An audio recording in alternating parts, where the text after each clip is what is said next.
नमस्कार, अभिजित भारत मधून मी रोशनी लोखंडे आणि आपण बघत आहात ARIPL प्रस्तुत न्यूज वाइब्स। नागपुरात रविवारी रात्रीपासून सतत पाऊस पडत आहे। भारतीय हवामान खात्याने पुढील 2 दिवस नागपूरसाठी ऑरेंज अलर्ट जारी केला आहे। या अंतर्गत मुसळधार पावसाचा अंदाज वर्तवण्यात आला आहे आणि नागरिकांना सावध राहण्याचे आवाहनही करण्यात आले आहे।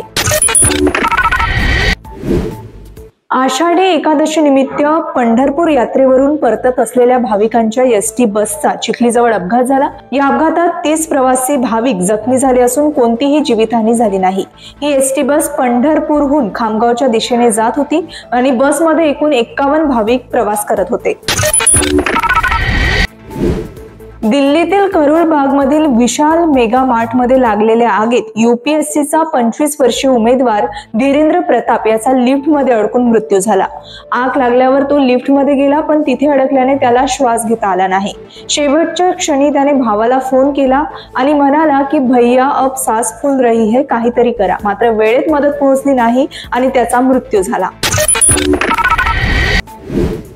अमेरिकेचे माजी अध्यक्ष डोनाल्ड ट्रम्प यांनी ब्रिक्स राष्ट्रांबाबत मोठा इशारा दिला आहे। त्यांनी म्हटले की जे देश ब्रिक्सच्या अमेरिका विरोधी धोरणांशी जुळवून घेतील त्यांच्यावर अमेरिका 10% अतिरिक्त कर आकारेल। ट्रम्प यांनी ट्रूथ या त्यांच्या सोशल मीडिया प्लॅटफॉर्मवर ही माहिती दिली आहे। भारतीय गायक अरिजित सिंगच्या आवाजात अशी जादू आहे की तो प्रत्येक भारतीयाची पहिली पसंती बनला आहे। त्याने जागतिक पॉप स्टार टेलर स्विफ्ट आणि एड शीरन यांना मागे टाकून तो 151 मिलियन फॉलोअर्ससह म्युझिक स्ट्रीमिंग प्लॅटफॉर्म स्पॉटिफायवर सर्वाधिक फॉलोअर्स असलेला कलाकार बनला आहे। भारताने दुसऱ्या कसोटीत इंग्लंडला 336 धावांनी हरवले आहे। या विजयामुळे मालिकेत दोन्ही संघ 1-1 अशा स्थितीत आले आहेत। बर्मिंगहॅम मध्ये झालेल्या सामन्यात भारताने इंग्लंड समोर 608 धावांचे मोठे लक्ष्य ठेवले होते, पण इंग्लंडचा संघ फक्त 271 धावांपर्यंत पोहोचू शकला।